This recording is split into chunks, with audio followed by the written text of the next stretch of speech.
अशी माहिती आहे। असं आहे की सध्या राज्यामध्ये आणि देशामध्ये नो टॉलरन्स फॉर ड्रग्स अशी मोहीम चाललेली आहे।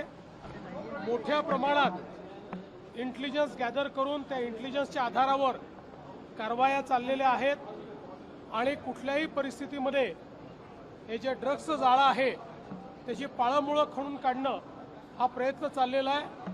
वेगवेगळे युनिट्स त्याच्यामध्ये काम करत आहेत आणि मला असं वाटतं की रोज कुठे ना कुठे आता ही कारवाई चाललेली आहे। पुढचे काही दिवस सातत्याने कारवाई आम्ही करतच राहणार। सर, यंदा अल निनोचं संकट आहे। एक रिपोर्ट समोर आलाय की राज्यातील 353 पैकी 181 तालुक्यांमध्ये अवर्षण राहू शकतो यंदा।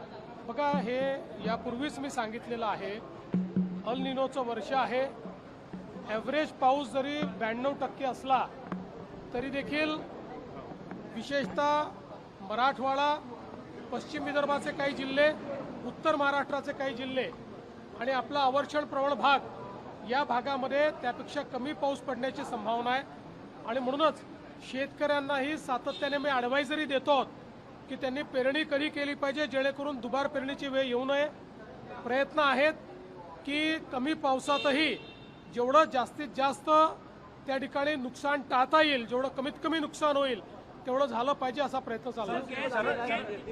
शरद पवार 85 फ्यूल आलेला आहे। महाराष्ट्रात सगळ्यात जास्त ऊस होतो, महाराष्ट्राला उत्तर प्रदेशला सर्वाधिक फायदा होणार। सर्वात जास्त फायदा आपल्याला महाराष्ट्राला होणार आहे, कारण इथेनॉलची सर्वात जास्त निर्मिती महाराष्ट्र करतो आणि आता ज्या प्रकारे केंद्र सरकार इथेनॉलला फ्युएल ब्लेंडिंगमध्ये आणि 100% इथेनॉलवर चालणाऱ्या गाड्या या गोष्टींना ज्या प्रकारे त्या ठिकाणी प्रायमसी दिली जाते, मला विश्वास आहे की आपल्या शेतकऱ्याला त्याचा फार फायदा होईल। शरद पवार म्हणाले की इंधनचे दर आणि पेट्रोल एलपीजी दर जे वाढत आहे राजकीय हादरे येणाऱ्या काळात बसतील। मला असं वाटतं की सर्वांनाच माहिती आहे, जगामध्ये युद्धजन्य परिस्थितीमुळे जगातला एकही देश असा नाही की ज्या देशामध्ये पेट्रोल, डिझेल आणि गॅसचे भाव वाढलेले नाहीत, सगळीकडे वाढले आहेत। निश्चितपणे केंद्र सरकार त्याची चिंता करते आहे आणि योग्य वेळी योग्य निर्णय होतील। शरद पवार साहब ने कहा है कि झटके जो बढ़ा रहे हैं उनको भी बैठने की आदत है। देखिए, पूरी दुनिया जानती है जिस प्रकार से युद्ध की परिस्थिति है, दुनिया का कोई देश अछूता नहीं है। हर देश में पेट्रोल, डीजल और गैस इसके मूल्य बढ़े हैं।